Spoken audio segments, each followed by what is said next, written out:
Good morning and welcome to the Shocking channel. Here is today's news. Shocking. Satirists and so-called comedians have been having a field day with British Prime Minister David Cameron's announcement that the international community have reached agreement on the key principles of a way forward to having discussions about talks about meetings about ideas, about suggestions for possible items on the agenda for a preliminary conference on what to do about Syria. These nattering nabobs of negativism persist in spreading false and misleading rumours that Vladimir Putin's continuing support of the Assad regime has nothing to do with Russia's crumbling economy or the fact that Syria gives Russia its only Mediterranean port. It is of course pure coincidence that Syria buys its attack helicopters and other weapons from Russia, and any suggestion to the contrary is spurious in the extreme.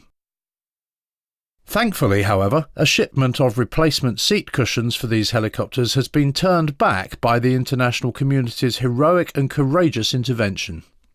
The international community has also bravely agreed to a ban on the export of luxury goods to Syria. This should stop the revolutionaries in their tracks. How can you possibly overthrow a government without a diamond tiara? Shocking. We at the Shocking channel also wish to call for an end to unhelpful comparisons with Libya. The situation there was entirely different. In Libya, a brutal dictator, who had for some time been a friend of the West, was murdering his own civilians as they engaged in peaceful protest aimed at establishing democracy, and this suppression was morally unacceptable to the West.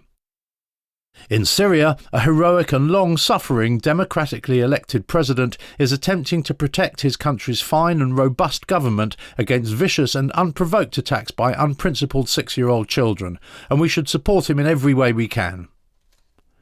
The so-called satirists' insinuations that America depends on Libya for significant quantities of oil for its 6-litre engined town runabouts, whereas Syria has no oil, are ludicrous and unhelpful.